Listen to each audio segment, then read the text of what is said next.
I feel for the honourable gentleman sent here today by his bosses to complete what must be the most humiliating climb down a government has ever faced in its first year in office. Well, today, Madam Deputy Speaker, he has been sent to end that courageous last stand. And, unless it's coming next, he has been sent without the one thing that pensioners up and down the country deserve: an apology. Yeah. Let's be clear. The government made a choice to cut the winter fuel payment. It is outrageous to claim that the economy has somehow improved from the day they made the cut, and they know it. In fact, by almost every metric, the opposite is true. Inflation was at the 2% target. Now it's 1.5 points higher. 150,000 more people are unemployed. Growth forecasts have been slashed in half by the OBR. And in the meantime, they've gone to town with the country's credit card. Borrowing is up. Debt is up. Who is the Chancellor trying to fool when she says she can suddenly afford this when before she couldn't?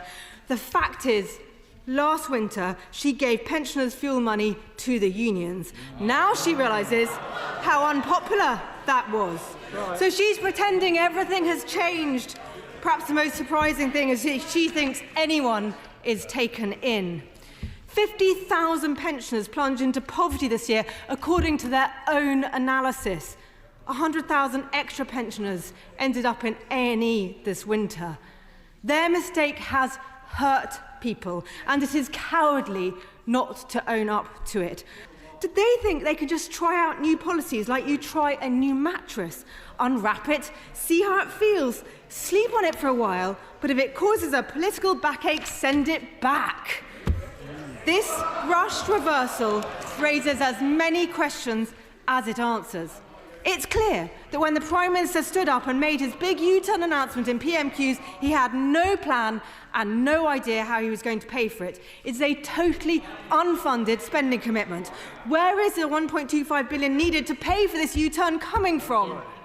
I note that the Minister has kicked that can down the road until the budget. They claim it won't permanently add to borrowing. So does this mean it will permanently add to taxation? And on the plan itself, is this really the best system of means testing they could come up with? Is he sure they have thought it through? Or is this going to unravel too? What happens if a pensioner earns over £35,000 a year through non-taxable income? Are they going to have to register for self-assessment and start filling out a tax return in their 80s or 90s? But if not, why should someone earning taxed income, you didn't, be disadvantaged? Is it fair that a millionaire pensioner and their spouse might receive a payment, but two people earning $36,000 won't?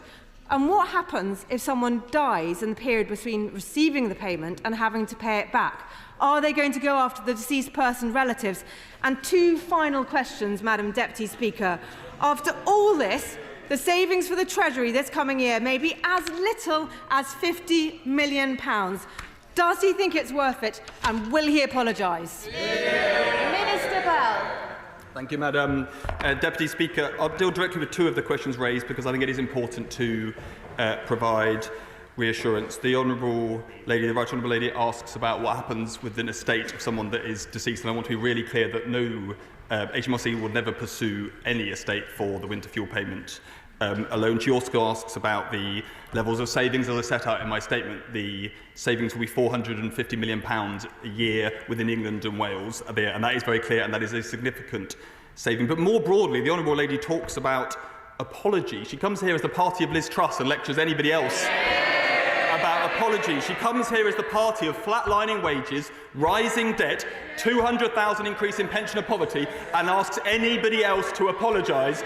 I've never heard such nonsense. And then for all the sound of fury, she was on her most furious today, but we've listened to pensioners. We've also listened to her just now, and I still can't tell what their policy is. Yeah. It's 11 months on. From all the rhetoric and the shouting, it sounds like she might support the means testing of winter fuel payments. After all, that was the policy of her leader. Before, her leader also supported means testing the entire state pension in one of her bolder moments. The honourable members opposite say that this isn't much comfort to pensioners, but Age UK say the exact opposite.